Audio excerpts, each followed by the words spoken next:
Mula pantun Bapak Ibu jawabnya cakep. Bisa apa enggak? Daun salam dipetik dari belakang rumah. Yang jawab salam mudah-mudahan hidupnya tambah barokah. Daun salam tumbuhnya di pinggir sumur. Bapak Ibu yang jawab salam mudah-mudahan panjang umur. Daun salam sisane siji.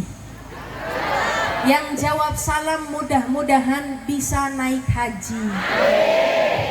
Daun salam warnane menguning. Ibu-ibu yang jawab salam mudah-mudahan suamine ora kawin maning. Assalamualaikum warahmatullahi wabarakatuh.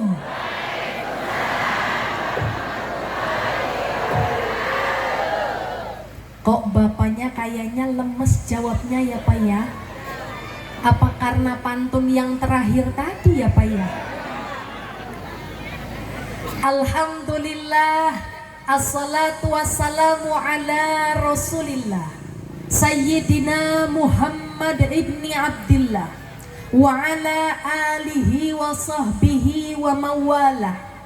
Ashhadu an la ilaha illallah wahdahu la syarikalah wa ashhadu anna Muhammadan abduhu wa rasuluh la nabiyya ba'da. Qala Allah ta'ala fil kitabihil karim, a'udzu billahi minasy syaithanir rajim. Bismillahirrahmanirrahim. Wa innaka la'alla khuluqin 'azim. Wa qala Nabi sallallahu alaihi wasallam, man amana billahi wal yaumil akhir falyaqul khairan aw liyasmut. Sadaqallahul azim wa sadaqa rasulillahil karim. Amma ba'du. Yang Nabila muliakan, Nabila ta'zimi para alim, para ulama, para kiai, para habaib, para ustadz dan ustazah, para haji dan hajah, para pimpinan pondok pesantren, para guru ngaji, para pengurus masjid dan musola, wabil khusus yang Nabila hormati, Nabila muliakan, yakni para guru kita, yakni para pengasuh pondok pesantren agribisnis Raudhatun Najah Bandar Jaya, serta yang Nabila hormati Habib Nafi dari Air Hitam, serta yang Nabila hormati, Nabila muliakan Bapak Waka 1 DPRD Kabupaten Muko-Muko, Bapak Nur Salim beserta ibu dan keluarga besar.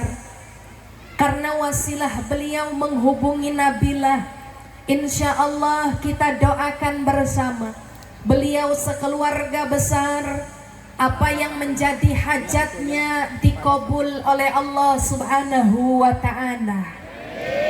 Diberikan bila hormati Bapak Camat Ramang Jaya atau yang mewakili Bapak Kapolsek Ramang Jaya, Bapak Babinsa Desa Bandar Jaya, Bapak Imam Masjid Baitur Rahman Bandar Jaya, serta seluruh para tokoh masyarakat, tokoh adat, tokoh pemuda, ibu-ibu ketua majelis taklim, serta yang Nabila hormati, Nabila muliakan, seluruh para orang tua Nabila semuanya, yang alhamdulillah pada pagi hari ini dapat berkenan hadir kita bersama, yang mohon maaf tidak dapat disebut nama beserta gelarnya satu persatu. Mudah-mudahan tidak mengurangi hormat takzim Nabila kepada Bapak Ibu sekalian, dan insya Allah semuanya dimuliakan oleh Allah. Amin Allahumma. Kami ucapkan ahlan wa sahlan kepada Ibu Wakil Bupati, Muko-muko Ibu Wasri beserta para jajaran dan para rombongannya, mudah-mudahan insya Allah beliau dalam keadaan sehat walafiat, amin Allahumma. Serta yang Nabila banggakan para santriwan santriwati, para rismawan rismawati yang punya anak perawan kudu hati. Yang mudah-mudahan anak-anak kita jadi anak-anak salih dan salihah, jadi anak qurrata a'yun, jadi anak yang membanggakan kedua orang tuanya, berguna bagi nusa bangsa, tanah air dan agama, amin Allahumma. Ibu lanjut. Sebelum dilanjut Nabila mau tanya, ini Nabila dikasih waktunya berapa lama? Berapa lama? 3 jam. Biasanya yang teriak 3 jam itu Pak, yang kalau dimintain sumbangan paling susah itu. Lanjut Bu. Alhamdulillah, syukur kepada Allah Subhanahu wa ta'ala. Sebab karena rahmat kasih sayangnya Allah, kita dapat dikumpulkan di pengajian pagi hari ini dengan cuaca yang terang benderang, alhamdulillah. Yang alhamdulillahnya Pak, karena kita ini adalah manusia-manusia pilihan Allah. Banyak para tetangga kita yang mohon maaf belum bisa hadir di pengajian hari ini, tapi kita digerakkan hatinya oleh Allah Subhanahu wa ta'ala. Kita mendapatkan rahmat kasih sayangnya Allah, yang biasanya kalau hari libur, hari Sabtu seperti ini, biasanya Bapak Ibu di rumah lagi pada nyantai, mungkin lagi pada nonton TV, atau mungkin lagi kumpul keluarga ya Bu ya. Tapi alhamdulillah pagi ini digerakkan hatinya buat ikut majelis ilmu, majelis taklim. Mudah-mudahan setiap langkah kaki Bapak Ibu insya Allah berbuah pahala, amin Allahumma. Mudah-mudahan Ibu Bapak yang hadir di sini merupakan orang-orang yang rajin sholat, senang menunaikan zakat, selalu menghindari maksiat. Mudah-mudahan jadi manusia selamat dunia akhirat. Tadi disampaikan oleh MC-nya bahwa Nabila diminta untuk menyampaikan mau'idhah hasanah. Mau'idhah hasanah itu Pak, kalau kata orang Arab, kalau kata orang Bengkulu, mau'idhah hasanah artinya nasihat yang baik. Kalau kata orang muko-muko, mau'idhah hasanah itu adalah ngomong baik. Maka ketika berbicara tentang nasihat yang baik, sudah tentu yang berbicara ini harus lebih baik daripada yang dibicarakan, betul? Tapi mohon maaf Bapak Ibu, dari hati yang paling dalam, jujur, mungkin Nabila ada di antara Bapak Ibu yang lebih baik dari segi ibadah dan lain sebagainya daripada Nabila. Maka dari itu Bapak Ibu, ketika nanti dalam penyampaian ada kesalahan, mohon dibukakan pintu maaf yang seluas-luasnya. Sebab apa Pak? Al-insanu mahalu khata wa nisyan. Yang namanya manusia ini adalah tempat salah dan dosa. Mudah-mudahan apa yang Nabila sampaikan bawa manfaat, amin Allahumma. Salawat teriring salam semoga senantiasa tercurahkan kepada junjungan kita, seorang Nabi Agung. Beliau adalah uswatun hasanah, beliau adalah tauladan yang baik bagi kita. Di dalam Al-Quran disampaikan, laqad kana lakum fi rasulillahi uswatun hasanah, bahwa Rasulullah merupakan suri tauladan, contoh yang nyata bagi diri kita umat manusia. Maka mari sama-sama kita sampaikan sholawat kepada yang kita cintai, yakni Habibina wa Nabiyina wa Maulana Muhammad Sallallahu Alaihi Wasallam. Mudah-mudahan kita semua termasuk ke dalam umat yang akan mendapatkan syafaat. Amin Allahumma amin. Ibu-ibu yang di ujung sana masih sadar, Bu? Masih, alhamdulillah. Nabila kelihatan apa enggak? Enggak kelihatan. Jilbabnya kelihatan apa enggak? Ya lumayan ya Bu ya. Bapak dan Ibu, kenapa kita mesti cinta kepada baginda Rasul? Sebab baginda Rasul adalah satu-satunya Nabi, satu-satunya Rasul yang paling cinta dan ngebela terhadap kita umatnya. Pernah Pak, dalam riwayat dari Khalifah Umar bin Khattab radhiyallahu anhu diceritakan bahwa umat yang ada di dunia ini, umat manusia sekolong alam dunia ini Pak, yang nantinya akan bisa masuk surga tanpa hisab, jumlahnya ada sekitar 70.000 orang. Kira-kira kalau yang masuk surga ada 70.000 orang, Bapak Ibu ini termasuk apa enggak di dalamnya? Hah? Termasuk apa enggak Pak? Termasuk. Percaya diri jawabnya ya Bu ya. Kalau kita hitung-hitung Pak, jumlah manusia yang ada di Indonesia, menurut data jumlahnya sekitar 7.891 juta jiwa. Sahabat Nabi jumlahnya Pak, kalau dalam riwayat disebutkan ada 124.000 sahabat. Yang masuk surga tanpa hisab tadi ada 70.000 sahabat, 70.000 orang. Berarti kalau 124 dikurangi 70.000, berarti ada 54.000 sahabat yang tidak bisa masuk surga tanpa hisab. Yakin Bapak Ibu masuk ke 70.000 tadi, yakin? Hah? Udah mulai nggak yakin jawabnya, insya Allah. Tadi pertama Nabila tanyakan Bapak Ibu, jawabnya masuk.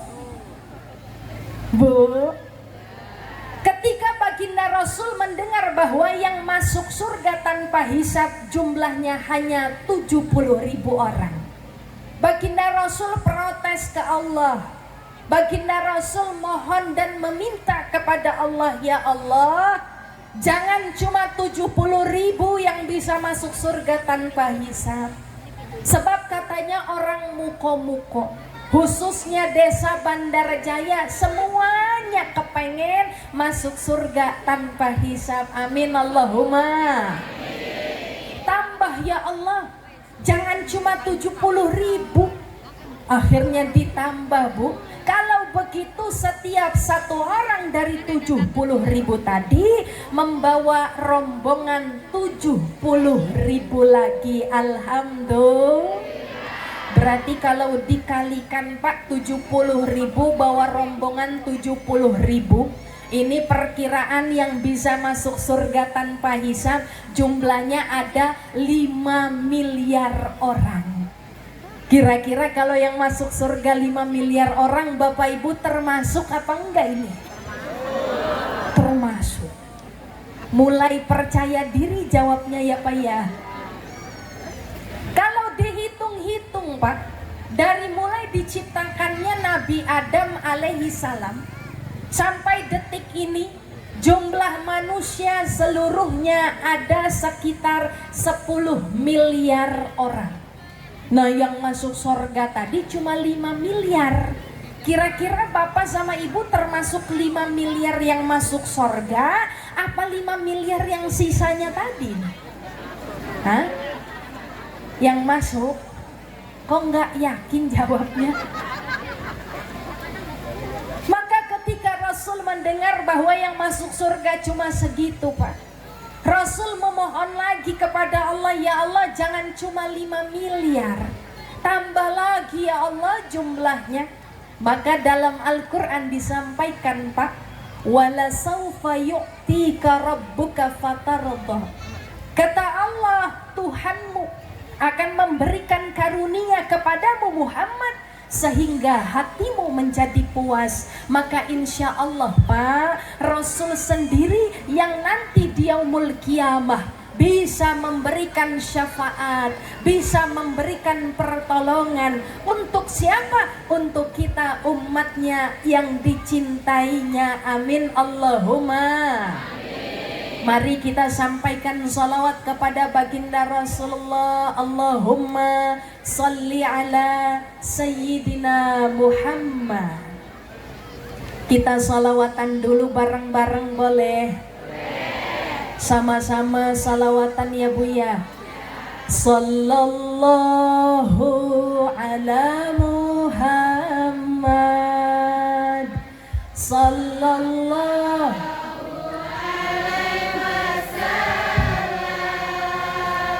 Sallallahu ala Muhammad.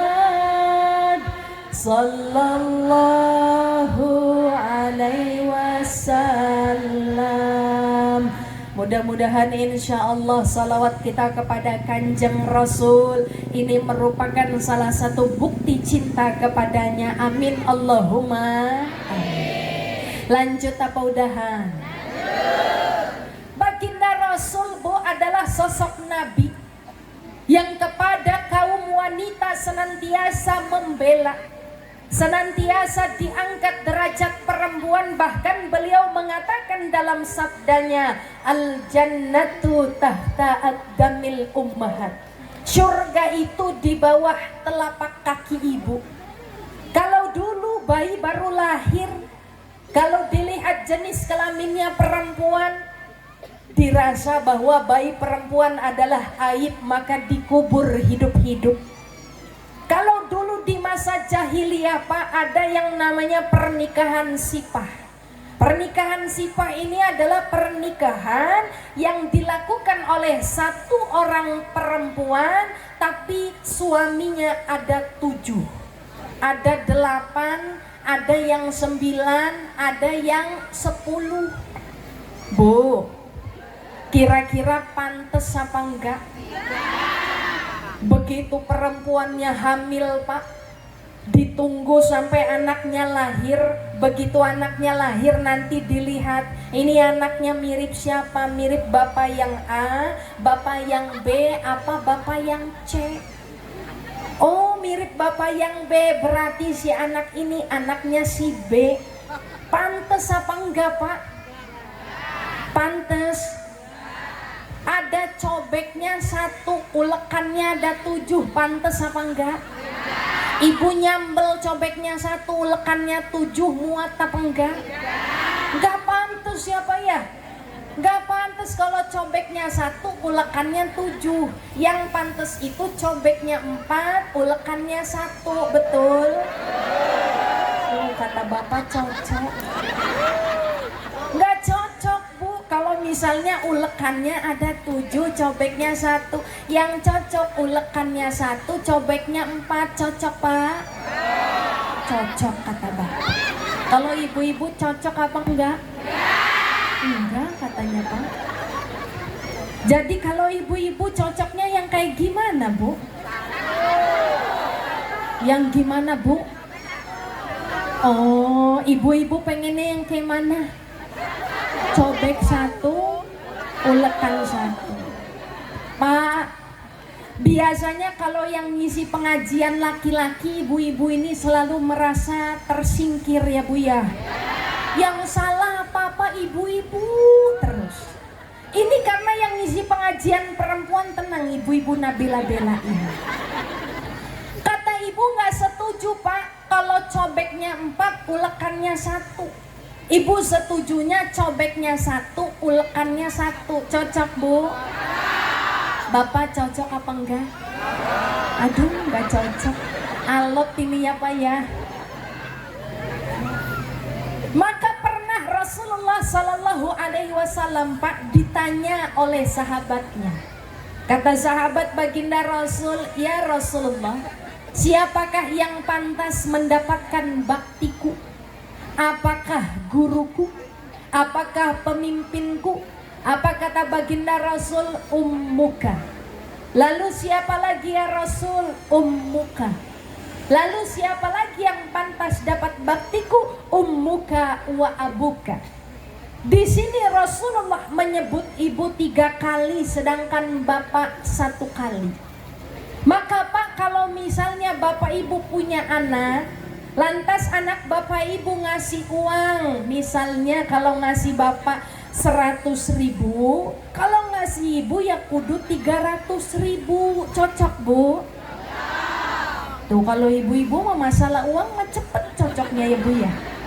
Tadi kenapa masalah ulekan sama cobek kok nggak cocok Ibu? Bu, dilanjut. Bapak dan Ibu yang mudah-mudahan dimuliakan oleh Allah Subhanahu wa Ta'ala, amin Allahumma. Nabila bahagia sebab hari ini Nabila diizinkan oleh Bapak Ibu silaturahim dengan masyarakat muko-muko. Kalau dilihat Pak, acara ini Masya Allah antara anak muda dengan orang tua, semuanya saling bekerja sama, semuanya saling gotong royong, alhamdulillah. Ini ciri bahwa masyarakat muko-muko khususnya desa Bandar Jaya adalah masyarakat yang kompak. Mudah-mudahan Pak, Bu, ketika dalam majelis ilmu, majelis taklim, antara yang muda sama yang tua saling bekerja sama, maka akan tercipta yang namanya kampung barokah. Yang namanya barokah itu ziyadatul khair, bertambah kebaikannya, bertambah kebagusannya. Yang namanya masyarakat barokah, kampung barokah, bukan hanya dilihat dari jalanannya yang mulus. Yang namanya kampung barokah bukan cuma dilihat dari rumah masyarakatnya yang bagus, tingkat, ada mobil mengkilat, kemudian istrinya ada 4, tapi jangan sampai istri orang diem. Ada di sini bapak-bapak yang sering ngembat istri orang, ada? Duduknya depan apa belakang?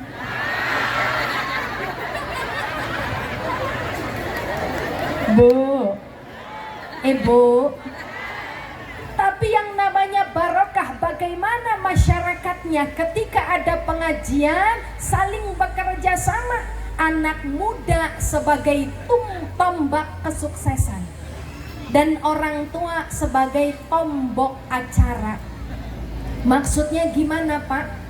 Tombak kesuksesan ketika acaranya berhasil, acaranya sukses, biasanya bagus yang dinilai yang muda-muda. Tapi ketika acara ini dananya kurang, yang menjadi tombok biasanya orang tua. Betul? Maka ketika ada tombak tapi nggak ada tombok, biasanya acaranya nggak akan sukses. Betul Bu? Maka semuanya saling bekerja sama. Inilah pembuktian Bapak Ibu bahwa hidup di dunia ini hubungan antara Allah harus ada dan hubungan kepada manusia juga harus ada. Ada yang namanya amal. Amal ini hubungan manusia kepada Allah. Nabila mau tanya sama ibu-ibu, ibu-ibu hadir ke pengajian ini niatnya cari apa? Hah? Bukan cari snack tah? Lah kadang-kadang snacknya habis marah-marah. Kalau ibu-ibu di sini begitu apa enggak? Kalau misalnya tadi niatnya bukan cari snack, ketika hadir ke pengajian nggak ada snacknya, tetap mau berangkat apa enggak? Alhamdulillah. Nabila pun sama Pak. Senin sampai Jumat aktivitas biasanya sering di kampus UIN Raden Intan Lampung. Tapi Sabtu Minggu yang seharusnya jadwalnya Nabila libur, jatahnya kumpul sama anak-anak, kumpul sama keluarga. Tapi alhamdulillah Sabtu Minggu juga seringnya keluar pergi ke majelis taklim. Maka biasanya Bu, ini adalah waktunya Nabila kumpul sama ibu-ibu, bapak-bapak di majelis ilmu. Kenapa yang seharusnya Nabila di rumah tapi Nabila tetap kumpul sama ibu bapak? Sebab Nabila anggap bahwa di pengajian kita bisa dapat amal. Yang namanya amal itu amplopnya. Oh ibu-ibu. Tapi ada yang namanya lainnya doa. Doa ini hubungan antara manusia dengan Allah. Ibu bapak kalau berdoa kan biasanya diawali dengan Allahumma, ya Allah. Tapi hubungan manusia dengan manusia ada yang namanya duit, betul? Yang namanya dengan manusia Bu, tidak cukup hanya dengan doa. Nih Nabila kasih contoh. Ibu pamit sama suami ibu pengen ke pasar beli baju baru. Kata ibu, Pak, ibu pamit pengen ke pasar beli baju baru. Kata suami ibu, iya Bu, Bapak doakan. Mudah-mudahan ibu nyampe pasar selamat, pulang dari pasar bawa baju baru. Kira-kira Bu, sebenarnya ibu itu pamit sama suami ibu kepengen minta apa? Tapi cuma dikasih doa. Cukup apa enggak? Maka Bu, banyak orang bilang duit itu bukan segala-galanya. Tapi terkadang segala-galanya butuh duit itu nggak dibawa mati. Tapi terkadang mohon maaf, kemana-mana nggak bawa duit rasanya setengah. Kayaknya ibu-ibu pengalaman ya Bu ya. Iya. Bapak dan Ibu yang mudah-mudahan dimuliakan oleh Allah Subhanahu wa Ta'ala. Maka mari sama-sama dengan adanya pengajian ini kita tingkatkan takwa hablum minallah dan takwa hablum minannas. Mari kita tingkatkan takwa hubungannya kepada Allah dan takwa hubungannya kepada manusia. Apalagi ini adalah dalam rangka peringatan Maulid Nabi Muhammad Sallallahu Alaihi Wasallam. Sebab Pak, Bu, kalau kita mau jadi orang solih dan solihah, tidak cukup hanya diberi nama oleh orang tua kita Muhammad Soleh atau diberi nama Siti Solehah. Kadang-kadang mohon maaf, yang namanya selamat aja Pak, masih suka kejedot tiang. Iya tangga. Ada di sini yang namanya Pak Selamat ada? Ada ternyata. Pak Selamat pernah kejedot pintu pernah. Padahal namanya Selamat. Ini kan menandakan bahwa yang namanya orang solih solihah tidak cukup hanya diberi nama Muhammad Solih Siti Solihah, betul? Kata Ali bin Abi Thalib, Bapak Ibu, ketika kita kepengen jadi orang solih dan solihah harus bisa melawan 5 sifat tercela. Apa 5 sifat yang harus dilawan? Awaluhu al-qana'atu bil jahli. Yang pertama yang harus dilawan adalah sifat kebodohan. Kata Imam Nawawi Al-Bantani, Pak, Allah itu paling benci sama hambanya yang pintar urusan dunia tapi bodoh urusan akhirat. Allah itu benci sama orang-orang yang kalau sama urusan dunia hebat, tapi masalah ilmu agama nol besar. Ibu-ibu tahu bodoh? Bodoh itu punya sepupu namanya O2N alias Oon. Oon ini punya kakak namanya Geblek. Geblek ini punya mbah namanya PA. Berarti orang yang bodoh adalah orang yang, ya ibu ngomong PA jangan ngelihat ke Nabila gitu. Ibu mah ngomong PA-nya ngelihat ke Nabila. Maka gimana caranya Bapak Ibu supaya kita ini bisa melawan sifat kebodohan?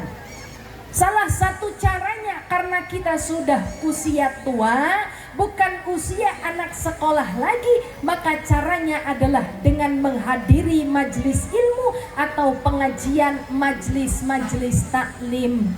Nabila sayanya nggak sempet hadir pengajian, ya kalau nggak sempet 1 minggu sekali, boleh 1 bulan sekali. Nggak sempet 1 bulan sekali karena banyak kegiatan lain, boleh 3 bulan sekali. Nggak sempet 3 bulan sekali, boleh 6 bulan sekali. 6 bulan sekali masih nggak sempet, bisa 1 tahun 1 kali. 1 tahun sekali juga masih belum sempet, kayaknya enaknya di ngajiin ya Pak ya.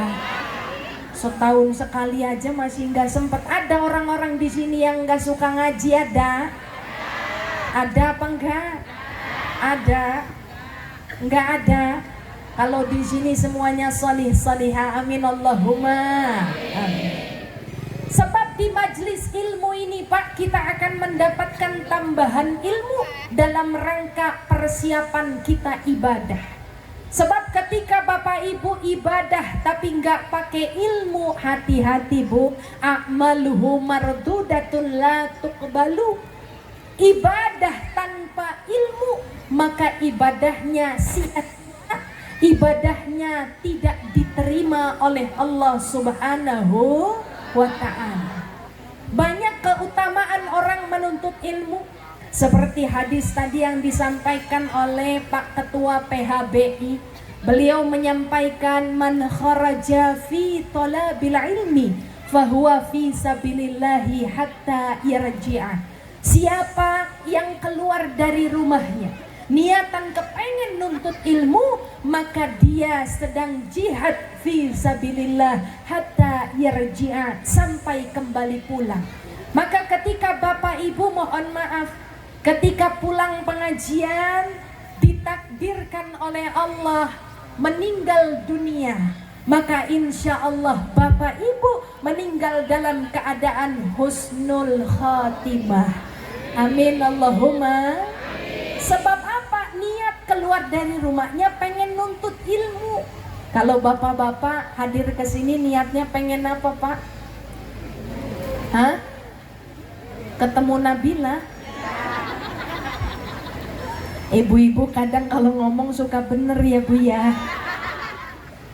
Maka Bapak dan Ibu, ketika kita di majelis ilmu dapat tambahan buat ibadah. Nih Nabila mau tanya sama Ibu, Bu. Ibu kalau sebelum sholat biasanya ngapain dulu? Wudu. Kalau kata Imam Syafi'i Bu, yang namanya wudu itu ada rukunnya. Ada berapa rukunnya wudu kata Imam Syafi'i? Hah? Ada 3. Udah kenceng salah lagi jawabnya ya Pak ya. Rukunnya wudu ada 6. 1 niat, 2 membasuh, 3 membasuh tangan sampai, 4 membasuh sebagian rambut kepala, 5 membasuh kaki sampai mata, ke-6 misalnya ibu wudhu yang dibasuh kaki dulu baru tangan, boleh apa enggak? Kenapa enggak boleh? Karena enggak tertib, tidak berurutan. Nabila ibu kalau wudhu biasanya basuh telinga, kok tadi di dalam rukun nggak ada? Berarti kalau ibu wudhu nggak basuh telinga boleh? Boleh. Tapi yang namanya basuh telinga itu Bu, sunnah. Sunnah itu ketika dikerjakan dapat pahala, tidak dikerjakan tidak dapat apa-apa. Jadi ibu lebih baik dapat pahala atau nggak dapat apa-apa? Dapat pahala. Banyak sunnah-sunnah wudhu, ibu baca bismillah pada awal permulaan wudhu itu sunnah. Apalagi yang termasuk sunnah Bu? Basuh apa? Basuh apa? Basuh telapak tangan sampai pergelangan tangan itu sunnah. Kemudian apa lagi Bu? Kumur-kumur, basuh hidung itu sunnah. Lalu apa lagi? Hah? Apa? Matanya mah melotot ya Pak ya. Tapi ditanyain diam aja ibu ini. Menyela-nyela jari tangan dan kaki itu sunnah. Ibu kalau wudhu basuhnya 1 kali apa 3 kali?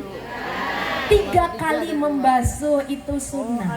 Ibu kalau wudhu tangan kanan dulu apa tangan kiri dulu? Mendahulukan anggota kanan daripada kiri itu juga sunnah. Baca doa setelah wudhu itu juga sunnah. Banyak yang termasuk sunnah-sunnah wudhu. Tadi kalau Nabila sampaikan rukun wudhu tadi kata Imam Syafi'i ada 6. Kalau rukun puasa ada berapa? Berapa Bu? Hah? Ada berapa rukun puasa? Ai ibu-ibunya diem aja. Rukun puasa ada 2. 1 niat, kedua menahan hawa nafsu dari mulai terbitnya fajar sampai terbenamnya mata. Hati-hati sering ibadah, sholat setiap hari. Bahkan kita sering melaksanakan puasa, baik itu puasa sunnah maupun puasa wajib, tapi tidak tahu dasar ilmunya. Maka Bu, hati-hati amalannya ditolak oleh Allah Subhanahu wa ta'ala. Jadi di tempat inilah Pak, kita bisa mendapatkan ilmu supaya bekal kita ibadah itu makin mantap, ibadah yang kita lakukan makin diterima oleh Allah Subhanahu wa ta'ala. Tapi mohon maaf Nabila, Bapak ini kan udah tua. Kadang-kadang hadir ke pengajian, tapi apa yang disampaikan suka nggak nyambung. Kadang-kadang suka manggut-manggut, begitu ditanya sama temen, ngerti tak? Enggak, sayanya ngantuk. Ada di sini yang suka begitu ada. Jadi tetap hadir ke majelis ilmu, harus Pak. Yang penting sudah ikhtiar. Yang penting sudah usaha. Urusan bagaimana Allah memberi pemahaman, serahkan kepada Allah Subhanahu wa ta'ala. Yang penting hadir, usaha mau datang ke majelis taklim, insya Allah dapat pemahaman ilmu terbaik. Amin Allahumma amin. Lalu bagaimana caranya supaya kita bisa memuliakan ilmu agama? Caranya adalah salah satunya Bapak Ibu yang punya anak-anak masih kecil, didiklah anak-anak kita dengan ilmu agama yang baik. Masukkan ke dalam TPA, masukkan ke sekolah-sekolah berbasis agama, masukkan ke pondok-pondok pesantren. Nabila lihat di muko-muko ini banyak pesantren-pesantren. Maka ini adalah tempat supaya anak-anak kita bisa mendapatkan ilmu agama terbaik. Boleh saja Pak, ketika lulus nanti anak kita mau jadi polisi, mau jadi pejabat, mau jadi anggota DPR, mau jadi bupati, mau jadi tentara, silahkan saja. Tapi mereka dari kecil sudah punya dasar ilmu agama yang baik, sehingga ketika mereka jadi pejabat, menjadi pejabat yang terbaik, tidak korupsi uang rakyat. Amin Allahumma. Ketika mereka jadi polisi, jadi tentara, bisa melihat mana yang hak, mana yang batil, bisa menentukan mana yang baik, mana yang buruk. Bahkan bangganya kita orang tua Pak, ketika ada ibunya meninggal dunia, lantas anak-anak kita yang sudah jadi tentara, jadi polisi, pulang ke rumah orang tuanya. Ketika melihat mayat ibunya terbaring, dia duduk pakai seragam. Kemudian dia buka Al-Quran, baca surah Yasin. Yasin wal Qur'anil Hakim, innaka laminal mursalin. Saking merdu suaranya yang ngaji, yang meninggal juga diem aja. Mayatnya nggak gerak-gerak karena enak enak ngedengar suara ngajinya ya Pak ya. Nabila kan ibunya udah meninggal. Emang ibunya bisa tak menyaksikan anak ibu ngaji? Kok tadi Nabila bilang ibu bahagia? Jangan lupa Bapak Ibu, kita penganut akidah Ahlus Sunnah wal Jamaah. Percaya dan yakin bahwa ketika kita sudah meninggal dunia, masih bisa melihat anak-anak kita yang masih hidup. Tapi orang yang masih hidup tidak bisa melihat orang yang sudah meninggal dunia. Lah kan dalam syair itu ada Pak dilantunkan, saban malam Jumat ahli kubur mulih ning omah kanggo jaluk donga waca Quran najan sekalimat, lamun ora dikirimke banjur balik brebes milih balik nang kuburan mangku tangan tetangisan. Iman ala mada salli wa sallim da iman ala mada wal ali wal ashabi wal qad wahada wal ali wal ashabi wal qad wahada. Allahumma shalli ala Sayyidina Muhammad. Disampaikan dalam syair tadi bahwa setiap malam Jumat para ahli kubur diizinkan oleh Allah untuk pulang ke rumahnya, melihat apa yang dilakukan oleh anggota keluarganya. Apakah baca Quran, apakah kirim yasin dan doa, ataukah ngelihat HP dan nontonin TikTok. Kalau ibu-ibu di sini ada yang senangnya nonton TikTok ada? Pakai jilbab warna apa? Warna hitam. Nabila berarti kalau warna hitam.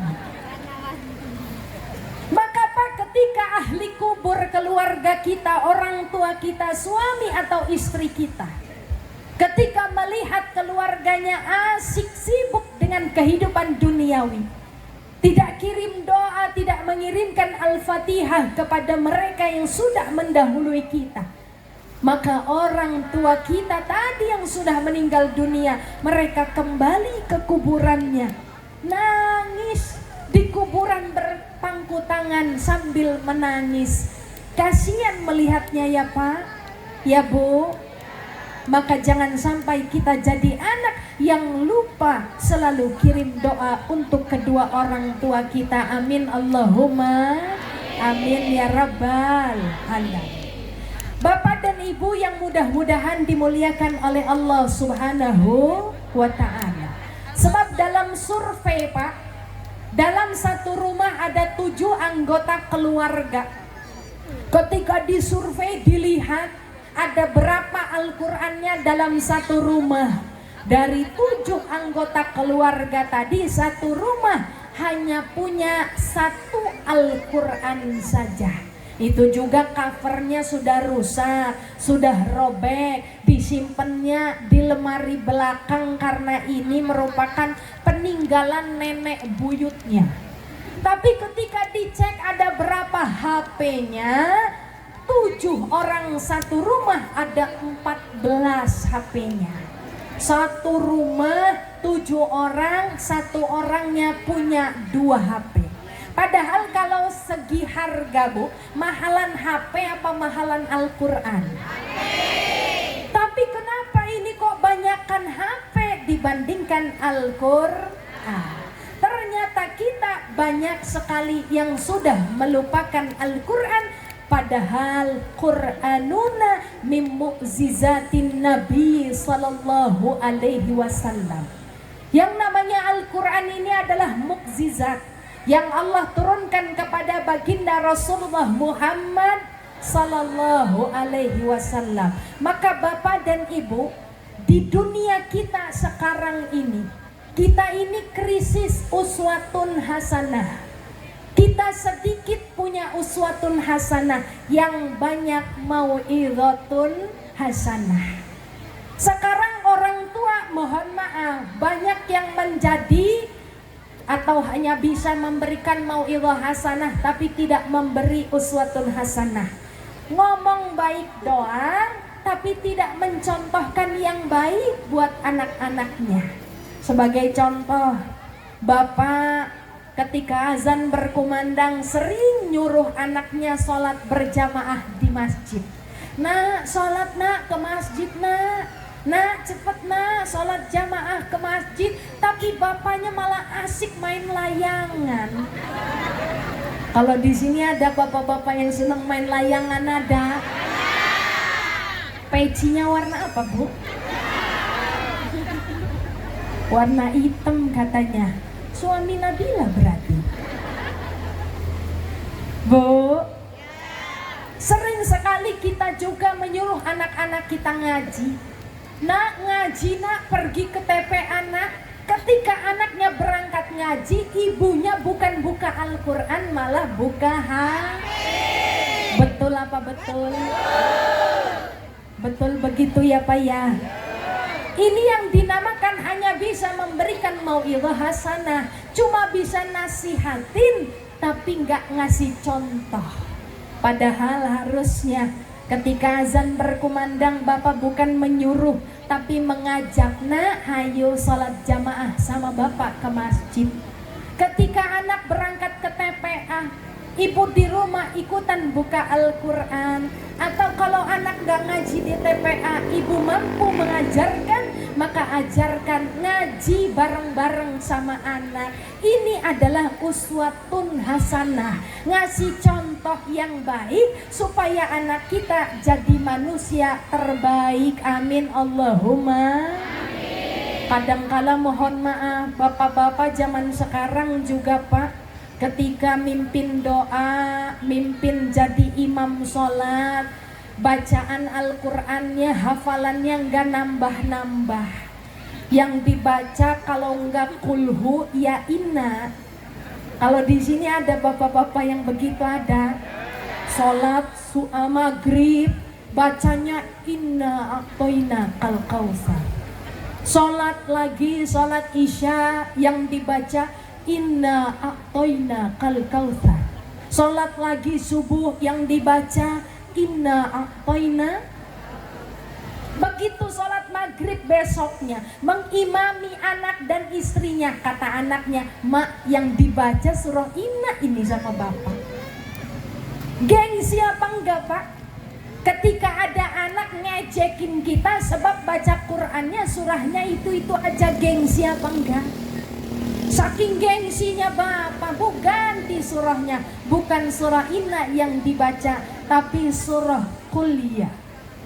Kuliah ayyuhal kafirun la a'budu ma ta'budun wala antum abiduna ma a'bud wala ana abidum ma abattum wala antum abiduna ma a'bud wala ana abidum ma abattum wala antum abiduna ma a'bud wala ana abidum ma abattum wala antum abiduna ma a'bud. Kata anaknya, lah bukan bapak ini dari tadi kok wala-wala terus sih ma.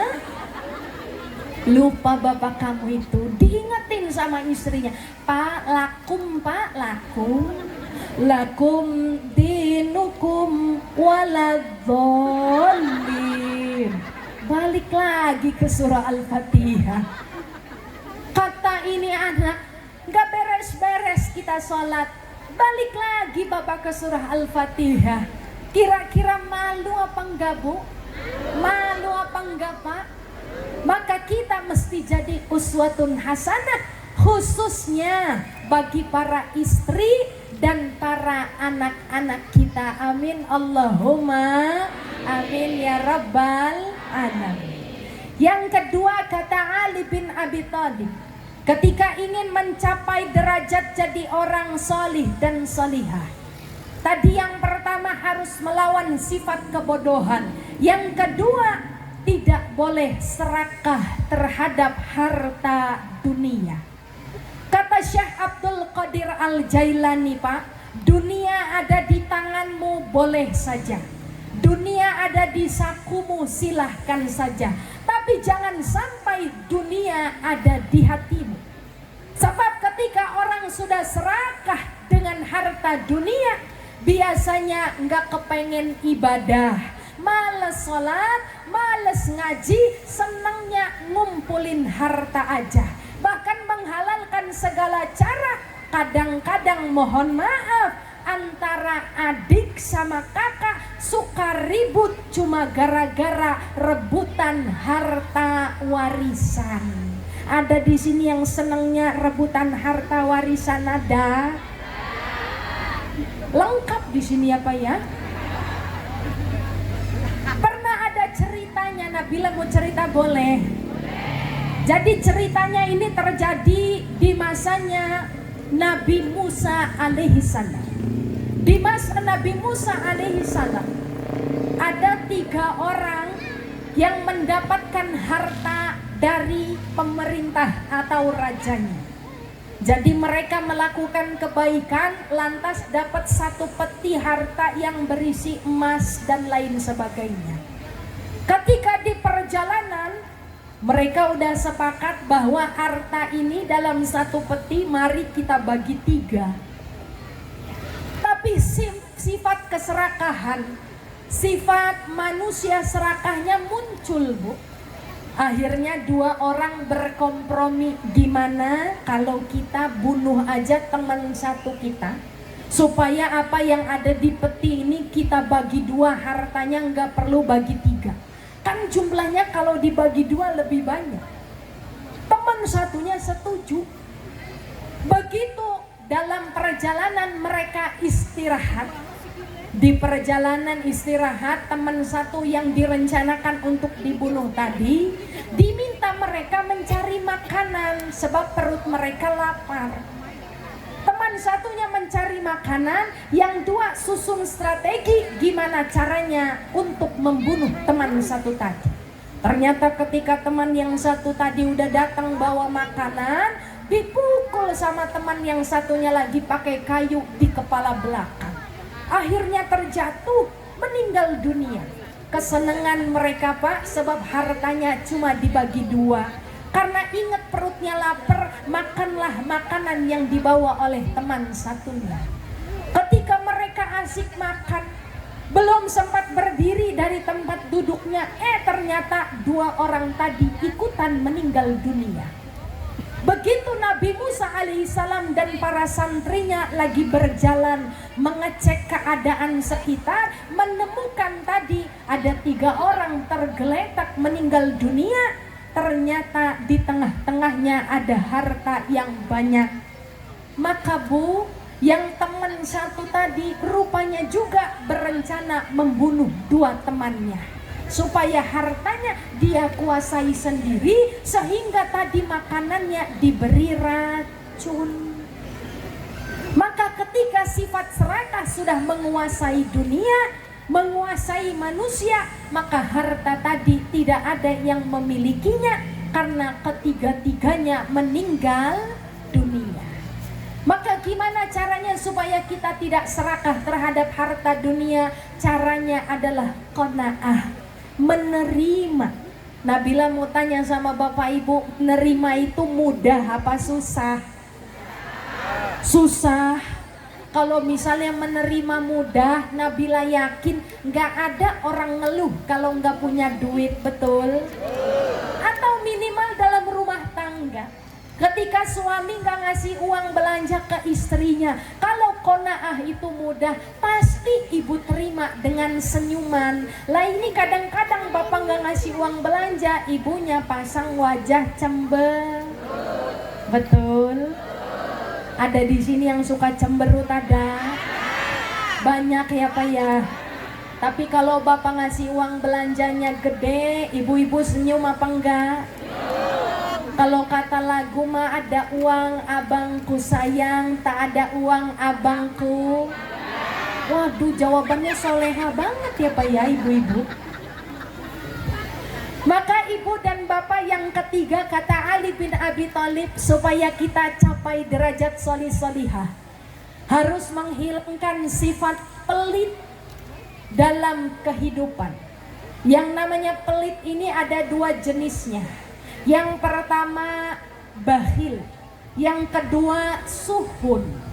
Bakhil sama suhun ini Pak sama-sama pelit, tapi kadar pelitnya yang membedakan. Kalau bakhil ini masih di bawah suhun, tapi kalau suhun ini udah tingkat paling atas. Bakhil itu orang pelit, tapi pelitnya ke orang lain. Contoh, ada acara Maulid Nabi, biasanya ada panitia minta sumbangan buat memeriahkan acara Maulid Nabi. Kalau orang bakhil ini Pak, pelit ke orang lain, biasanya ngasihnya 2.000, tapi ngocehnya sampai 2 hari. Ada di sini yang begitu ada? Ada. Tapi kalau orang suhun ini Pak, beda. Orang suhun ini ke diri sendiri pelit. Lah ke diri sendiri aja pelit, apalagi ke orang.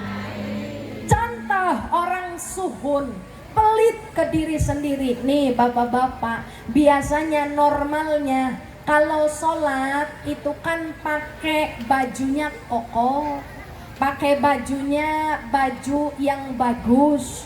Tapi kalau orang pelit ke diri sendiri, sholat jamaah ke masjid nggak pakai baju koko, tapi pakai baju kaos. Udah gitu belakangnya ada tulisan coblos nomor 1. Ada di sini yang begitu ada. Duduknya ngambil berdirinya ambil soft paling depan, begitu temannya Allahu Akbar, coblos nomor 1. Ini namanya orang suhun Bu, orang pelit ke diri sendiri. Sebab bapak ibu kalau mau ngadep ke Pak Kades saja, biasanya memantaskan diri dengan pakai pakaian yang bagus. Tapi kenapa ketika menghadap Allah Subhanahu wa Ta'ala malah justru kita tidak membaguskan adab kita dalam hal sholat? Maka ini adalah tipenya orang suhun. Mari sama-sama Pak, supaya kita nggak jadi orang yang suhun, nggak jadi orang yang bakhil. Tadi ada pesan surat cinta dari panitia, kita sama-sama kumpulkan sedekah dalam rangka pembangunan masjid, musalah, dan acara besar pengajian keislaman. Mudah-mudahan apa yang Bapak Ibu sedekahkan menjadi wasilah keselamatan kita di kehidupan akhirat. Mudah-mudahan Bapak Ibu yang punya keinginan, kepengen punya anak salih-salihah, maka coba wasilahnya dengan sedekah. Kepengen terbebas dan kepengen sembuh dari segala macam penyakit, maka coba wasilah dengan sedekah. Kepengen anaknya lulus dalam kerja, maka insya Allah wasilah coba dengan sedekah. Selagi masih ada nyawa di dalam tubuh Pak, kalau sudah zawalur ruh, berpisah antara raga dengan nyawa, maka ini yang susah buat kita sedekah. Sebab mayat di dalam kubur, banyak yang teriak kepengen dibangkitkan kembali oleh Allah Subhanahu wa Ta'ala. Mayat teriak, Rabbi laula akhartani ila ajalin qarib. Ya Allah, seandainya saja Engkau mundurkan ajalku, mundurkan sedikit saja ya Allah, maka aku janji, kata mayat Pak, fa'asadaqah, saya janji kepengen sedekah. Mayat tidak teriak kepengen berangkat haji, mayat tidak teriak kepengen datang ke majelis ilmu, tapi mayat teriak pengen sodakoh. Sebab apa? Amalan sodakoh ternyata sangat membantu kita meringankan siksa kubur ketika kita ada di alam kubur. Maka Nabila pesankan, Pak, lebih baik 100.000 ikhlas daripada 2.000 nggak ikhlas. Betul? Lah iya betul kan ya Bu ya? Salahnya di mana kok Bapak ketawa? Maka mari sama-sama Bapak Ibu, Nabila mohonkan untuk berdiri. Kita salawat bersama. Dan mudah-mudahan apa yang Bapak Ibu sedekahkan dimudahkan, dilancarkan rezekinya oleh Allah, diganti dengan segala kebaikan berlipat ganda. Amin Allahumma amin.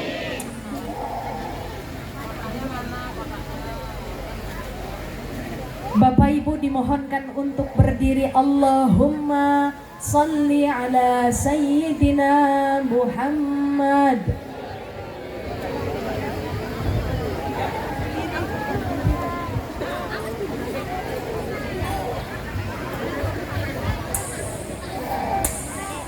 Nabila mulai dengan salawat, nanti Bapak Ibu mengikuti boleh. Repote dadi pedagang, salate digawe gampang, apa meneh dagangane laris, durung salat ngakune uwil. Salatullah salamullah ala Rasulillah. Salatullah salamullah ala Yasin Habibillah. Salatullah salamullah ala Rasulillah.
Sayyidina Muhammad. Bapak Ibu dipersilahkan duduk kembali. Lanjut apa udahan? Sebelum dilanjut, Nabila mau tanya dulu, mohon maaf kalau di muko-muko ini lagi musimnya musim apa Pak? Musim apa? Hah? Hajatan? Musim apa? Kemarau. Musim kemarau ya Bu ya. Kalau Bapak Ibu bilang ini musim-musim kemarau, Nabila percaya. Sebab dari perjalanan Nabila dari Lampung kemudian ke Jakarta sampai ke Bandara Bengkulu sampai ke Muko-Muko.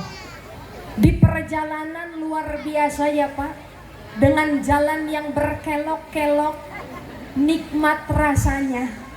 Ditambah cuacanya yang memang lagi panas kemarau.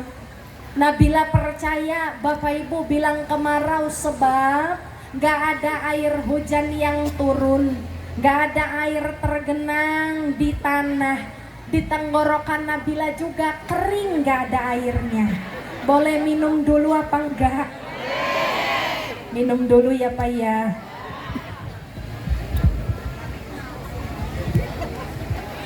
Nabi mencontohkan Pak, kalau minum posisinya sambil duduk. Pakai tangan kanan baca bismillah 3 kali tegukan sunnahnya. Kenapa sih Bu kok Nabi itu mencontohkan bahwa minum itu posisinya harus duduk? Emang ada manfaatnya. Ternyata sudah diteliti Pak oleh para ahli kesehatan bahwa ketika kita minum posisinya sambil duduk, maka di tenggorokan kita ini terjadi ada saringannya. Jadi Bapak Ibu bisa bayangkan ketika Bapak Ibu minum tapi posisinya berdiri, maka ketika minum di air ada kotoran, kotorannya tidak tersaring langsung masuk ke perut kita. Tapi ketika posisinya duduk, ada saringan di tenggorokan sehingga kotoran tidak masuk ke dalam perut. Maka minum ala Rasulullah ini terbukti sehat. Cuma satu pertanyaannya, Bapak Ibu kalau minum sudah menerapkan atau belum posisinya sambil duduk? Sudah. Yang datang rame tapi yang bilang sudah kedengerannya cuma orang 10. Kadangkala mohon maaf Pak, kita diajarkan sama guru ngaji kita bahwa bagusnya minum itu posisi duduk, tapi usia semakin meningkat, kadangkala kebiasaan baik dari kecil terkadang ada yang kita lupakan. Salah satunya posisi minum kita. Maka mari sama-sama kita terapkan kembali. Kalau minum posisinya duduk, pakai tangan kanan baca bismillah, bismillahirrahmanirrahim, diminum.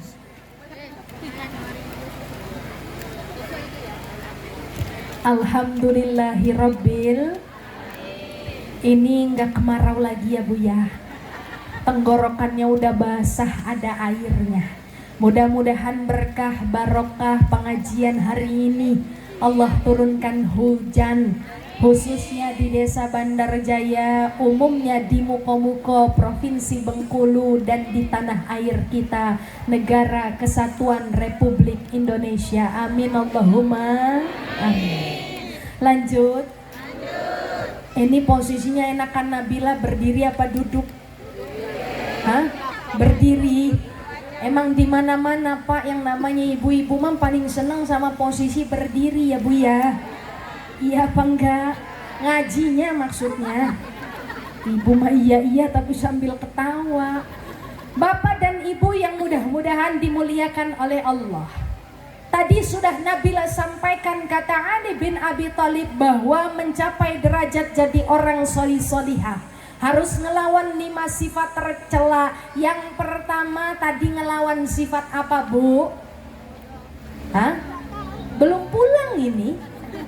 Nabila masih di panggung tapi ibu-ibunya udah lupa. Yang pertama ngelawan sifat apa Bu? Bodoh.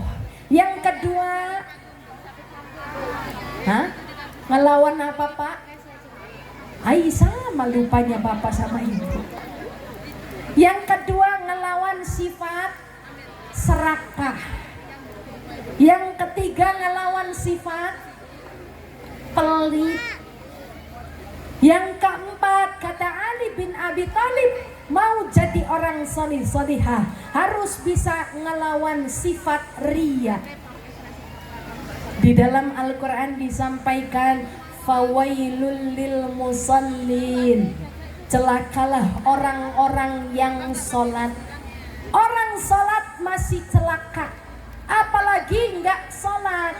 Tapi mohon maaf Bapak Ibu, tidak semua orang sholat itu celaka. Siapa yang celaka dalam sholatnya? Alladzina hum an sholatihim sahun, yaitu orang yang lalai dalam sholatnya. Siapa orang yang lalai dalam sholatnya? Alladzina hum yura'un, yaitu orang yang kalau sholat, kalau ibadah dia ria. Nah, bila mau tanya sama ibu-ibu, ibu-ibu kalau pengajian bawa mukenah, biasanya bawa mukenahnya yang bagus apa yang jelek? Bagus.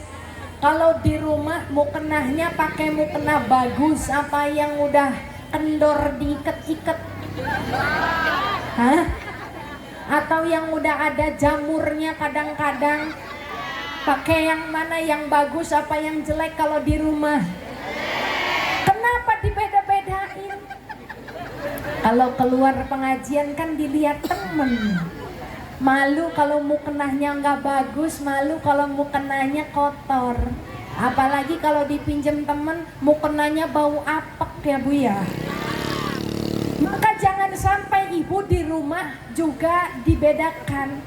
Kadang di rumah pakai mukenahnya yang udah diikat-ikat, kadang mukenahnya udah ditali-tali ya Bu ya. Tapi ketika keluar rumah mukenahnya pakai yang bagus. Di rumah juga jangan dibedakan. Yang namanya sholat, adabnya diperhatikan. Terutama harus bersih apa yang kita pakai, tempat yang digunakan, dan tubuh kita sendiri. Sebab kata Rasul Pak, banyak orang sholat, tapi mohon maaf, ketika sudah meninggal dunia tetap disiksa di api neraka. Kenapa kok udah salat, sudah ibadah disiksa di neraka? Sebab banyak orang yang menyepelekan perkara sholat. Salah satunya ketika sholat tidak diperhatikan tata caranya, termasuk cara buang air kecil. Kalau Bapak Ibu buang air kecil Pak, mohon maaf, diperhatikan tata cara kaifiatnya. Buang air kecil Bu, jangan menghadap kiblat, jangan membelakangi kiblat. Buang air kecil posisinya jongkok, nongkrong. Ibu-ibu kalau buang air kecil posisinya nongkrong apa berdiri? Nongkrong ya Bu ya. Kalau Bapak kalau buang air kecil posisinya berdiri apa nongkrong? Berdiri kata Bapak. Maka mohon maaf Pak, ini tata cara yang diajarkan dalam agama kita. Kalau buang air kecil posisinya nongkrong, kemudian selesai buang air kecil didehemkan 3 kali. Benar ini Pak. Supaya apa? Mohon maaf, cairan kotoran yang keluar dari kemaluan itu keluar semuanya, tidak bersisa. Khawatirnya ketika Bapak sudah pakai celana masih ada yang menetes, lantas celananya dipakai sholat. Ini yang kata Nabi, banyak orang sholat tapi masih disiksa di neraka sebab menyepelekan perkara sholat. Ibu kalau buang air kecil nyiramnya jangan dari atas, tapi dari posisi yang rendah. Supaya apa? Kotoran tidak nyiprat ke baju. Bajunya dipakai sholat sedangkan ada najisnya. Maka jangan sampai kita tidak memperhatikan hal yang demikian. Semua ada tata caranya, ada ilmunya, dan itu mesti diterapkan supaya apa? Ibadah salat kita diterima oleh Allah Subhanahu wa ta'ala. Amin Allahumma. Yang kelima, kata Ali bin Abi Thalib, kalau mau jadi orang salih salihah harus melawan sifat sombong. Wala tusair khaddaka linnasi wala tamshi fil ardi maraha. Allah itu benci sama orang yang ketika berjalan di muka buminya Allah, tapi jalan dengan sombong dan membanggakan dirinya. Ketika ada yang negor, begitu ada yang nyapa, kalau yang nyapa orang kaya, mohon maaf, jawabnya cepet. Tapi yang nyapanya orang nggak punya, teh mau kemana? Maaf, kamu siapa ya? Kok kayak kenal? Ada yang begitu ada? Ada apa enggak? Ada. Maka jangan sampai sombong, jangan sampai membanggakan diri sendiri. Membanggakan diri sendiri yang gimana? Contoh, saya kalau nggak datang ke pengajian hari ini, teman-teman jamaah saya nggak akan datang. Tapi karena saya datang pengajian, makanya teman-teman saya pada datang. Ini namanya orang sombong. Ada di sini yang suka begitu, ada. Hati-hati ya Bu ya. Tapi insya Allah kalau seluruh masyarakat muko-muko semuanya adalah golongan orang salih dan salihah. Amin Allahumma. Maka tujuan Maulid Nabi selain supaya mencapai derajat jadi orang salih dan salihah, acara Maulid Nabi Muhammad Sallallahu Alaihi Wasallam ini Pak, jangan hanya dijadikan sebagai acara seremonial saja. Jangan sampai dijadikan sebagai acara ikut-ikutan doang. Jangan sampai dijadikan sebagai acara sekedar meramaikan. Selepas pengajian ini tidak ada yang membekas daripada perlakuan dan perkataan kita. Kata Nabi, salamatul insan bihifzil lisan. Selamat manusia itu karena menjaga lisannya. Maka dengan adanya peringatan Maulid Nabi Muhammad Sallallahu Alaihi Wasallam, tujuannya harus jelas. Tujuan apa diadakan Maulid Nabi? Tujuannya Bu, syukran lillahi ta'ala liijadatihi sallallahu alaihi wasallam rahmatan lil alamin. Yaitu sebagai rasa syukur kita kepada Allah. Sebab Allah menciptakan baginda Rasulullah Muhammad Sallallahu Alaihi Wasallam sebagai rahmat bagi alam semesta. Maka adanya kita di dunia ini sebab karena adanya baginda Rasulullah Muhammad Sallallahu Alaihi Wasallam. Karena yang diciptakan pertama kali Pak oleh Allah Subhanahu Wa Taala adalah Nur Muhammad, cahaya baginda Rasul. Maka lam yaskurinnas, lam yaskurillah. Kalau kita pintar mengucap syukur, makasih ke manusia, tandanya kita orang yang pandai syukur ke Allah. Ketika kita mengadakan peringatan Maulid Nabi ini, dalam rangka kita syukur sebab baginda Rasul dilahirkan, maka berarti kita adalah orang yang pandai syukur ke Allah Subhanahu wa Ta'ala. Sebab kata Allah dalam hadis qudsi, laulaka wa ma khalaqtul aflak. Andai bukan karena engkau Muhammad, tidak akan pernah aku ciptakan alam semesta beserta isinya. Maka dari itu Bapak Ibu, mari dengan adanya peringatan Maulid Nabi ini, kita tambah kecintaan dan mahabbah kita kepada baginda Rasul. Dan mari kita ikuti segala apa yang dilakukan oleh baginda Rasul, baik dari segi perkataan maupun perbuatan beliau terkait dengan amal kebaikan. Betul apa enggak? Mudah-mudahan insya Allah kita jadi orang selamat dunia akhirat sebab mengikuti baginda Rasulullah Muhammad Sallallahu Alaihi Wasallam. Lanjut apa udahan? Lanjut terus sampai jam berapa? Ini udah lebih dari sejam ini ya Bu ya. Lanjut terus. Kalau dilanjut mohon maaf Bapak Ibu yang puas, Nabila yang lemas. Mudah-mudahan apa yang disampaikan ini ada manfaatnya, bisa diamalkan, diterapkan dalam kehidupan kita sehari-hari. Unzur maqala wala tangzur man qala. Lihat apa yang disampaikan, jangan melihat siapa yang menyampaikan. Sebab kalau dari segi usia Nabila terlampau jauh dari Bapak Ibu, tapi mudah-mudahan pertemuan kita hari ini dalam rangka watawasau bil haq watawasau bis sabr, dalam hal kita saling mengingatkan dari segi kebenaran dan saling mengingatkan dalam hal kesabaran. Amin Allahumma. Nabila tutup pakai pantun boleh? Makan empempe pakai cuka, makan nasi campur cumi. Kalau Bapak Ibu pada suka, mudah-mudahan Nabila diundang lagi. Amin Allahumma amin.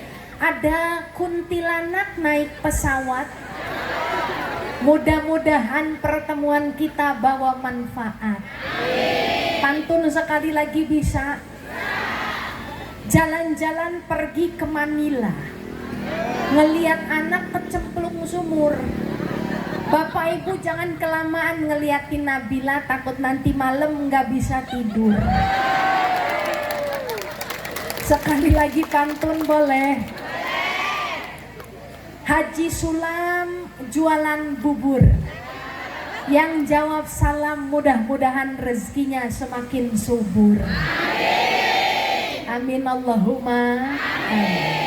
Mohon maaf bila ada perkataan salah, mudah-mudahan Bapak Ibu mau memaafkan dan Allah pun ridha mengampuni. Wallahul muwaffiq ila aqwamit thariq.